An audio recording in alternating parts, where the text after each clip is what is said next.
కాశ్యపుని కొడుకు వివస్వంతుడు, వివస్వంతుని కొడుకు వైవస్వత మనవు, వైవస్వత మనవు కొడుకు ఇక్ష్వాకు, ఇక్ష్వాకు కొడుకు కుక్షి, కుక్షి కొడుకు వికుక్షి, వికుక్షి కొడుకు బాణుడు, బాణుడు కొడుకు అనరణ్యుడు, అనరణ్యుని కొడుకు పృథువు, పృథువు కొడుకు త్రిశంకువు, త్రిశంకువు కొడుకు దుందుమానుడు, దుందుమానుడు కొడుకు యువరాశుడు, యువరాశుడు కొడుకు మాందాత, మాందాత కొడుకు సుసంధి, సుసంధికి ఇద్దరు కొడుకులు ప్రసేన జిత్తు ధ్రువసంధి, ప్రసేన జిత్తు కొడుకు భరతుడు, భరతుని కొడుకు అశితుడు, అశితుడు కొడుకు సగరుడు, సగరుడు కొడుకు అసమంజసుడు, అసమంజసుని కొడుకు అంశుమంతుడు, అంశుమంతుడు కొడుకు దిలీపుడు, దిలీపుని కొడుకు భగీరథుడు, భగీరథుని కొడుకు కపుత్రుడు, కపుత్రుని కొడుకు రఘు, రఘు కొడుకు ప్రవృత్తుడు, ప్రవృత్తుని పేరే కల్మషపాలుడు, అతని కొడుకు శంకరుడు, శంకరుని కొడుకు సుదర్శనుడు, సుదర్శనుడు కొడుకు అగ్నివర్ణుడు, అగ్నివర్ణుని కొడుకు శీఘ్రగుడు, శీఘ్రగుని కొడుకు మరువు, మరువు కొడుకు ప్రశిక్షకుడు, ప్రశిక్షకుని కొడుకు అంబరీషుడు, అంబరీషుని కొడుకు నౌషుడు, నౌషుని కొడుకు యయాతి, యయాతి కొడుకు నాభాగుడు, నాభాగుని కొడుకు అర్జుడు, అర్జును కొడుకు దశరథుడు, దశరథుని గర్భాన పుట్టిన శ్రీ రామ లక్ష్మణ భరత శత్రుఘ్నులు అంటారు.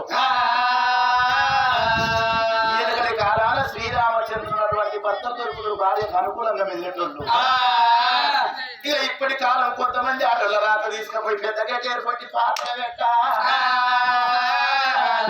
రజిత యశోటి మొగుడు దొరికిన రాత తీరు దొరికిన రామకు చీటలు కూడా అనుకుంటా పొద్దు దాకా పుట్టడు కట్టం చేస్తుంది, పొద్దు 3 సార్లు కూర్చొని పడుతుంది.